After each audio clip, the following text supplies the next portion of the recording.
Hello friends, ಇದು ನಮ್ಮ ಮೊದಲನೇ ಯೂಟ್ಯೂಬ್ ಚಾನಲ್ ವಿಡಿಯೋ. ಎಲ್ಲರೂ ಸಬ್ಸ್ಕ್ರೈಬ್ ಮಾಡಿರಿ ಮತ್ತು ಲೈಕ್ ಮಾಡಿರಿ, ಸಪೋರ್ಟ್ ಮಾಡಿ.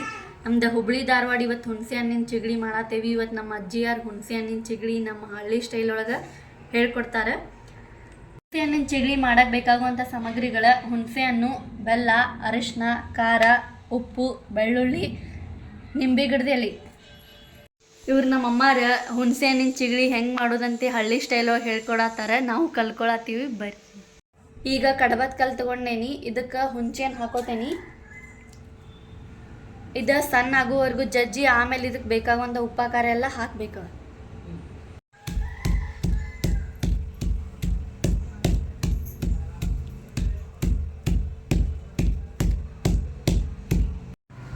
ಈಗ ಇದಿಷ್ಟು ಹುಂಚೆನ ಸಣ್ಣ ಆಗುವಷ್ಟು ಜಜ್ಜಿದೇನಿ.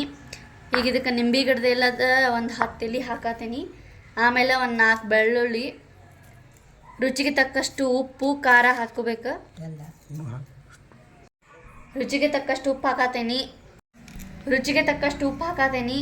ಆಮೇಲೆ ಖಾರ ಹಾಕತೇನಿ, ಅರಿಶಿನ ಹಾಕೊಂಡು ಜಜ್ಜಾತೀನಿ. ಲಾಸ್ಟಿಗೆ ಬೆಲ್ಲ ಹಾಕ್ತೀನಿ.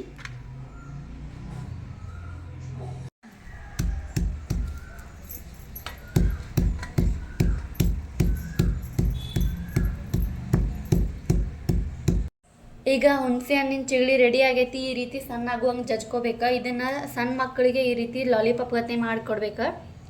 ಚಲೋ ಆಕೈತಿ. ಇದನ್ನು ಸ್ಟೀಲಿನ ಡಬ್ಬಿ ಒಳಗೆ ಹಾಕಿಟ್ರೆ 2-3 ತಿಂಗಳವರೆಗೂ ತಿನ್ಬೋದು. ಟೇಸ್ಟ್ ಇರ್ತೈತಿ. ಪ್ಲಾಸ್ಟಿಕ್ ಡಬ್ಬಿ ಒಳಗೆಲ್ಲ ಹಾಕಿಡಬಾರ್ದು. ಇದನ್ನು ನಮ್ಮ ಉತ್ತರ ಕರ್ನಾಟಕ ಹುಬ್ಳಿ ಧಾರವಾಡ ಸೈಡ್ ಇದನ್ನು ಹುಣಸೆ ಚಿಗಡಿ ಅಂತೀವಿ. ನಿಮ್ಮ ಸೈಡ್ ಏನಂತಾರಂತ ಕಮೆಂಟ್ ಮಾಡಿರಿ.